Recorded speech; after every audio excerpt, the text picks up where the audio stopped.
नमस्ते बच्चों, मैं आपकी सामाजिक अध्ययन विषय की अध्यापिका मनीषा गौतम आज आपको आपकी सामाजिक अध्ययन की पुस्तक का पाठ 17 उपनिवेशवाद एवं नगरीय परिवर्तन पढ़ाने जा रही हूँ।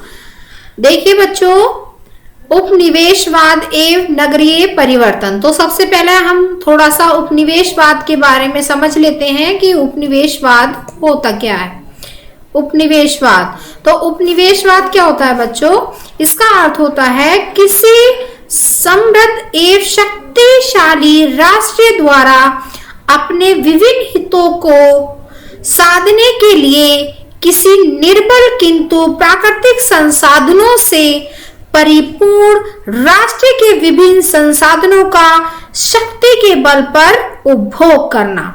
अर्थात कि एक शक्तिशाली, मान लीजिए एक शक्तिशाली राष्ट्र है और उसने किसी दूसरे राष्ट्र पर अपनी सत्ता स्थापित कर ली है, तो उसे बोलते हैं उपनिवेशवाद। और उपनिवेश के बाद उस राष्ट्र में क्या क्या परिवर्तन आते हैं वो कहलाते हैं नगरीय परिवर्तन।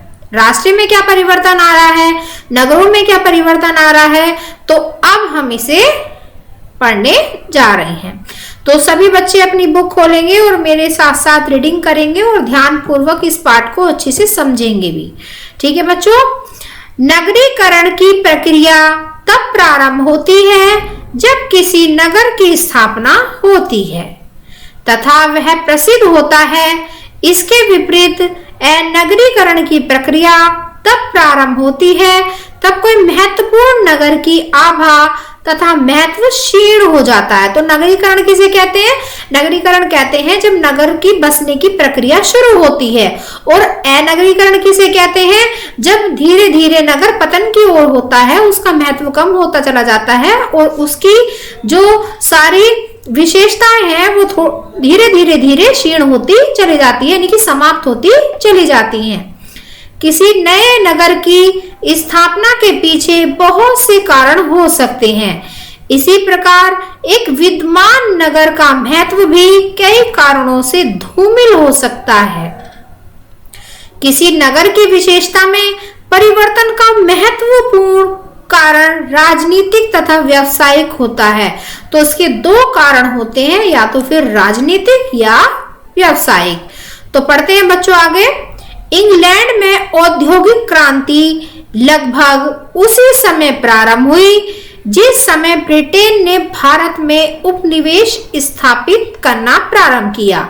ब्रिटेन यानी कि ब्रिटिशों ने जब अपनी पूर्ण रूप से सत्ता भारत पर कायम कर ली थी, तो तब क्या हुआ? औद्योगिक क्रांति जो थी वो लगभग प्रारंभ हो चुकी थी। इसने उत्पादन को बढ़ाया तथा पहले से कम खर्च पर बड़ी मात्रा में उत्पादन किया, जिसके कारण हाथों से बने उत्पाद का इंग्लैंड के नवनिर्मित उद्योगों में उत्पादित उत्पाद से स्थानांतरण हो गया। यानी कि जो चीजें भारत से बनाकर विदेशों में भेजी जाती थी, तो अब क्या था? अब उन्होंने क्या कर लिया था? ब्रिटिशों ने भारत पर ही कब्जा कर लिया था और अब वो यहाँ पर ही अपनी जो चीजों की उन्हें जरूरत पड़ती थी तो वो यहाँ ही से ही उपलब्ध कर लेते थे। और यहाँ पर उन्होंने इस कार्य के लिए बहुत से लोगों को भी लगाया था। ब्रिटिशों की बस्ती के रूप में भारत ब्रिटिश उद्योगों के लिए कच्चे माल की आपूर्ति करने वाला तथा तैयार माल की खपत करने वाला बाजार बन गया। तो भारत क्या बन गया था कि जो कच्चे माल की आपूर्ति करने वाला तथा तैयार माल की खपत करने वाला बन गया था। यहाँ पर कच्चा सामान वो लोग देते थे और यहाँ से जो तैयार माल था वो बाहर विदेशों में बेचा जाने लगा। इस समय विशेषतः वस्त्रों के उत्पादन में तेजी से वृद्धि हुई। भारत में बना उत्पाद महंगा होने के कारण ब्रिटिशों के उत्पाद से स्पर्धा नहीं कर पाया, जिससे भारतीय हस्तकला उद्योग तथा उनके केंद्र बने नगरों का पतन हो गया। बहुत से पुराने व्यापार केंद्रों का पतन इस कारण भी हुआ क्योंकि वहां स्थापित उद्योगों को ब्रिटिश द्वारा उन्नत किए जा रहे नए नगरों में स्थानांतरित कर दिया गया। तो ब्रिटिश शासन ने क्या किया था, धीरे धीरे नगरों को स्थानांतरित करना शुरू कर दिया था, यानी कि एक स्थान से दूसरे स्थान पर उन्होंने एक दूसरे नगर को स्थापित करना शुरू कर दिया था। लोग अपने महत्व खो चुके इन भारतीय नगरों से जीविका की तलाश में अन्य नगर चले गए। धीरे धीरे इन नगरों में व्याप्त सुविधाएं जैसे जल आपूर्ति, नाली, सड़क, बाजार, उद्योग, शैक्षिक व मनोरंजन के अवसरों का पतन हो गया। तो धीरे धीरे जैसे ब्रिटिश शासन ने यहाँ भारत पर कब्जा किया था, उसी प्रकार क्या था, धीरे धीरे जो लोग थे वो अपने नगर को छोड़कर दूसरे नगरों में जाकर बसने लगे। सुविधाओं की लोगों के बड़े पैमाने पर प्रवास के साथ पतन की प्रक्रिया अनगरीकरण कहलाती है। कुछ भारतीय नगर जिनमें 19वीं शताब्दी के प्रारंभ में अनगरीकरण की प्रक्रिया प्रारंभ हुई, उसमें थे तंजावुर और मुर्शिदाबाद तथा ढाका थे। तो देखिए बच्चों, आप पढ़ेंगे यहाँ ब्रिटिश काल के दौरान नए नगरों का उदय। ब्रिटिश काल में नगरीकरण तथा अनगरीकरण की प्रक्रियाओं को आधार मिला। एक बड़ी संख्या में नए नगर अस्तित्व में आए। कुछ पुराने नगर भी फलते फूलते रहे, केवल कुछ प्राचीन नगरों ने ही अपना महत्व खोया था। ब्रिटिशों ने अधिक से अधिक क्षेत्रों को अधिकृत कर लिया था, यानी कि अधिकृत मतलब अपने अधिकार में कर लिया था। बहुत सारे ऐसे नगर थे जिन पर ब्रिटिश शासन ने पूर्ण रूप से नियंत्रण प्राप्त कर लिया था। इसलिए विभिन्न प्रकार की आवश्यकताओं की पूर्ति के लिए नए नगरों की स्थापना करना आवश्यक था। तो उन्होंने क्या किया था कि जब वे भारत आए तो उन्होंने धीरे धीरे संपूर्ण भारत पर अपना अधिकार कर लिया। उसके जितने भी राज्य थे उन पर अपना अधिकृत कर लिया, अपना अधिकार जमा लिया। और जो वो चाहते थे कि नए नगरों की उनकी आवश्यकता के अनुसार, अपनी आवश्यकताओं के अनुसार उन्होंने नए नए नगरों की स्थापना करना भी शुरू कर दिया था। तो इसमें थे प्रांतीय नगर। प्रांतीय नगरों का विकास उनकी विभिन्न आवश्यकताओं की पूर्ति के लिए किया गया, जिनमें व्यापार, प्रशासन तथा सैन्य भी सम्मिलित थे। कलकत्ता, मद्रास तथा बंबई प्रांतीय नगरों के रूप में सेवारत थे। प्रांतीय नगर। अब पढ़ने जा रहे हैं बच्चों हम सैन्य नगर। विस्तृत क्षेत्रों पर नियंत्रण के लिए विभिन्न स्थानों पर सेना तैनात की गई, अतः बहुत से नए नगर प्रसिद्ध हुए, जैसे मेरठ, अंबाला, वेलोर। तो इसमें क्या था बच्चों, सैन्य नगर में क्या होता था, सैन्य को जो था, सेना को जो था वो प्रशिक्षण दिया जाता था कि एक ऐसे स्थान पर सैन्य नगर की स्थापना की जाती थी जहां पर शोर शराबा बिल्कुल ना हो, शांत वातावरण में उन्हें सैन्य प्रशिक्षण प्राप्त दिया जा सके और युद्ध क्षेत्र में कम से कम समय में जाकर वहां पर पहुंचा जा सके। तो ऐसे स्थान पर होते थे ये सैन्य नगर। तो इनमें से सैन्य नगर कुछ प्रमुख हैं जो मेरठ है, अंबाला और वेल्लोर है। अब पहाड़ी नगर। ब्रिटिशों ने भारत की जलवायु को बहुत ही प्रतिकूल पाया, मुख्यतः गर्मियों में, अतः उन्होंने पहाड़ी नगरों में जाना पसंद किया। उनके द्वारा स्थापित किए गए पहाड़ी नगरों में शिमला, मसूरी, देहरादून, ऊटी, पंचमरही, दार्जिलिंग, शिलोंग आदि हैं। तो जब ब्रिटिश भारत आए तो उन्हें ऐसा लगा कि भाई भारत की जो जलवायु है वो उनके लिए अनुकूल नहीं है, उनके लिए प्रतिकूल साबित हो रही है, क्योंकि वो ठंडे देशों में रहना पसंद करते हैं। उनकी स्किन ऐसी होती है, उनकी त्वचा ऐसी होती है कि वे ज्यादा गर्मी, ज्यादा उष्णता बर्दाश्त नहीं कर पाते। तो उन्होंने ऐसे में क्या किया था, उन्होंने पहाड़ी नगरों की स्थापना की। कौन कौन से, जिसमें से आपने शिमला पढ़ा, मसूरी, देहरादून, ऊटी, पंचमरही, दार्जिलिंग, शिलोंग आदि। तो ऐसे नगरों की उन्होंने स्थापना की अपने सुविधा के अनुसार। धार्मिक नगर, धार्मिक नगरों की स्थापना धार्मिक महत्व के स्थलों या पहले से प्राचीन धार्मिक स्थलों पर हुई, जैसे हरिद्वार, वाराणसी, उज्जैन, हम्पी, महाबलीपुरम आदि। कई स्थितियों में अधिकांश नगर एक से अधिक उद्देश्यों की पूर्ति करते रहे। उदाहरण के लिए कलकत्ता ब्रिटिशों की राजधानी होने के साथ साथ एक महत्वपूर्ण व्यापार केंद्र तथा गढ़ सेना का केंद्र भी था। तो कलकत्ता क्या था, एक ब्रिटिश शासन की जो थी वो राजधानी तो थी ही थी, तो साथ में क्या था, वो एक व्यापारी नगर भी था। अब है उपनिवेशिक नीतियों तथा संस्थाओं का नीतिहार्थ। ब्रिटिशों के भारत में आगमन का मुख्य उद्देश्य व्यापार था, किंतु बाद में उनके मन में राजनीतिक महत्वाकांक्षा विकसित हुई। उन्होंने कई क्षेत्रों पर कब्जा कर लिया, इसीलिए उन क्षेत्रों का प्रशासन भी आवश्यक था। अधिकांश स्थितियों में उन्होंने प्रशासन की अप्रचलित मूल प्रणाली ही पाई, अतः उन्होंने स्वयं की व्यवस्था की स्थापना की, जिसके अंतर्गत उन्होंने नगर पालिका, लोक निर्माण विभाग, नगर एवं नगरीय क्षेत्र के लिए योजना विभाग, रेलवे तथा पुलिस संगठन की स्थापना की। आइए इन स्वरूपों का संक्षेप में अध्ययन करें। तो जब ब्रिटिश शासन ने यहाँ पर अपना पूर्ण नियंत्रण प्राप्त कर लिया था, भारत पर अपना कब्जा कर लिया था, तो उन्होंने क्या कहा, उन्होंने अपनी जीविका के अनुसार, अपने रहन सहन के अनुसार जो उनकी आवश्यकताएं थी उनकी पूर्ति करने के लिए उन्होंने नगर पालिका, लोक निर्माण विभाग, नगर एवं नगरीय क्षेत्र के लिए योजना विभाग, रेलवे तथा पुलिस संगठन की स्थापना करना प्रारंभ कर दिया। अब सबसे पहले उसमें पढ़ेंगे नगर पालिका। भारतीय शासकों के अंतर्गत किसी नगर या कब्जे के प्रशासन का उत्तरदायित्व मंत्री काजी के हाथ में था, जो नगर के विभिन्न क्षेत्रों की देखभाल करता था। बहुत सी स्थितियों में प्रशासन अच्छा नहीं था तथा विकास क्रमहीन था। 1882 ईस्वी में लॉर्ड रिपन ने निश्चय किया कि सभी नगर पालिकाओं का अंतिम नियंत्रण तथा निरीक्षण सरकार के हाथ में होगा।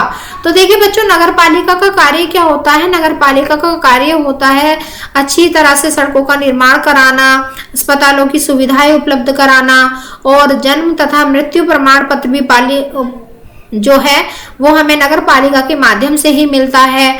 तो विभिन्न कार्य होते हैं नगर पालिका के, जो ब्रिटिश शासन जो था वो नगर पालिका का निर्माण कराना चाहता था, जबकि वास्तविक प्रशासन लोगों द्वारा चयनित प्रतिनिधि के पास होगा। अध्यक्ष या मेयर एक गैर सरकारी व्यक्ति था। अब नगर पालिका के कार्यों में शिक्षा, साफ सफाई, पीने का पानी, स्वास्थ्य और स्वच्छता, स्ट्रीट लाइट, निर्माण कार्य, दवाखाना आदि सम्मिलित थे।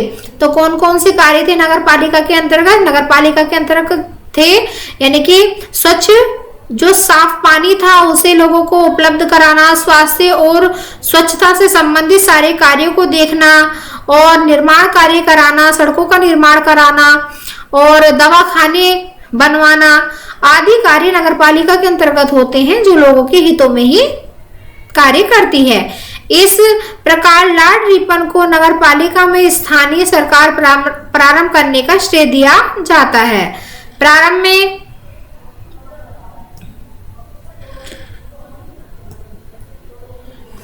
नगर पालिका की स्थापना कलकत्ता, मद्रास तथा बंबई में की गई। धीरे धीरे अन्य नगरों में भी की गई, जैसे मेरठ, कानपुर, जम्मू, लाहौर आदि। तो सबसे पहले नगर पालिका कहाँ स्थापित की गई? कलकत्ता, मद्रास और मुंबई, ये 3 राज्य हैं जहां पर सबसे पहले नगर पालिका बनाई गई। और उसके बाद मेरठ, कानपुर, जम्मू, लाहौर आदि में। 1905 ईस्वी में नगर पालिकाओं में कुछ और प्रतिनिधियों का समावेश हुआ तथा सरकार का नियंत्रण कार्य कुछ हद तक कम हो गया। ऐसे लोगों की आवश्यकताओं को जानने के लिए किया गया था ताकि योजना तथा विकास और बेहतर तरीकों से किया जा सके। जैसे वर्तमान स्थिति, आप प्रत्येक कस्बे व नगर में नगर पालिका देख सकते हैं। यह एक स्थानीय सरकार होती है। इसका प्रमुख कार्य क्या होता है? लोगों को नागरिक सुविधाएं जैसे स्वच्छ पेयजल, बिजली, निर्माण कार्य तथा सड़कों का रखरखाव, विद्यालय, दवाखाना, अस्पताल, पार्क, स्वास्थ्य सुविधाएं आदि उपलब्ध कराना तथा जन्म मृत्यु आदि विभिन्न प्रकार के दस्तावेज भी यह नगरपालिका अपने पास रखती है। प्रारंभ में विद्युत शिक्षा आदि उपलब्ध कराना भी नगरपालिका का कार्य था। तो जब नगरपालिका की शुरुआत हुई थी तो नगरपालिका के शुरुआत के प्रारंभ में ही जो विद्युत यानी कि बिजली संबंधी जो सुविधाएं थी वह भी हमें नगरपालिका ही उपलब्ध कराती थी। वर्तमान में विद्युत तथा शिक्षा विभाग इन स्थानीय सरकारों से अलग कर दिए गए हैं। पहले एक साथ करती थी ये सारे कार्य, अब ये जो बिजली विभाग के कार्य हैं वो विद्युत तथा शिक्षा विभाग के जो कार्य हैं वो इनसे अलग कर दिए गए हैं। किंतु कुछ नगर पालिका विद्यालय इनके द्वारा चलाए जा रहे हैं। स्थानीय सरकार के 3 प्रकार हैं। बहुत छोटे नगरों के लिए नगर पंचायत, मध्यम नगरों के लिए नगर पालिका तथा महानगरों के लिए नगर निगम। इनके अधिकार एवं संसाधन आकार एवं आवश्यकता के अनुसार भिन्न हैं। तो इनके अधिकार जो है और संसाधन जो है, जहां पर जितनी आवश्यकता होगी उसी के अनुसार ये अपने कार्य को करते हैं। अब है लोक निर्माण विभाग तथा योजना। प्रथम लोक निर्माण विभाग की स्थापना गवर्नर जनरल लॉर्ड डलहौजी के अधीन हुई थी। यानी कि प्रथम लोक निर्माण विभाग, कभी कभी क्वेश्चन पूछ लेते हैं एग्जाम में कि प्रथम लोक निर्माण विभाग की स्थापना किसने की थी, किसके अंतर्गत हुई थी, तो यहाँ आता है नाम गवर्नर जनरल लॉर्ड डलहौजी के अधीन हुई थी। इस विभाग ने अनेक सड़कें, नहरें, पुल आदि का निर्माण कराया। रुड़की में एक इंजीनियरिंग कॉलेज की भी स्थापना की गई। इस विभाग ने कलकत्ता से पेशावर तक ग्रांड ट्रंक रोड का निर्माण भी करवाया था। ब्रिटिशों के द्वारा निर्मित नए नगर सुनियोजित थे, जैसे दिल्ली, चंडीगढ़ तथा इस्लामाबाद। सड़कें चौड़ी थी, गलियों में दोनों ओर वृक्ष लगाए गए थे। ये नगर पानी की आपूर्ति, मल निस्तारण तथा जल निकास की सुविधा वाले बड़े क्षेत्रों में नदियों या नहरों के निकट स्थापित किए थे। यानी कि जितना भी जो जल था, जो अवशिष्ट पदार्थ थे या जितना भी गंद घर में होता था, तो वो क्या था, वो नदियों या नहरों के निकट स्थापित किए गए थे। उनका निस्तारण का कार्य जो था वो नदियों और नहरों के निकट ही किया जाता था। अब है बच्चों रेलवे। तो रेलवे के बारे में पढ़ने जा रहे हैं। 1853 ईस्वी में बंबई से ठाणे के मध्य केवल 35 किलोमीटर लंबे रेल मार्ग से प्रारंभ करते हुए आज भारत एशिया का दूसरा विशाल रेल नेटवर्क वाला देश है। रेल नेटवर्क के कारण ही भारत में तेजी से विकास प्रारंभ हुआ। प्रारंभ में रेलवे व्यक्तिगत कंपनियों की सहायता से 5% की गारंटी की योजना आधार पर स्थापित किए जाते थे, किंतु इसे सरकार द्वारा वहन किए गए भारी नुकसान के कारण बंद कर दिया गया। इसीलिए सरकार ने सड़क तथा रेलवे के निर्माण का उत्तरदायित्व अपने हाथों में ले लिया।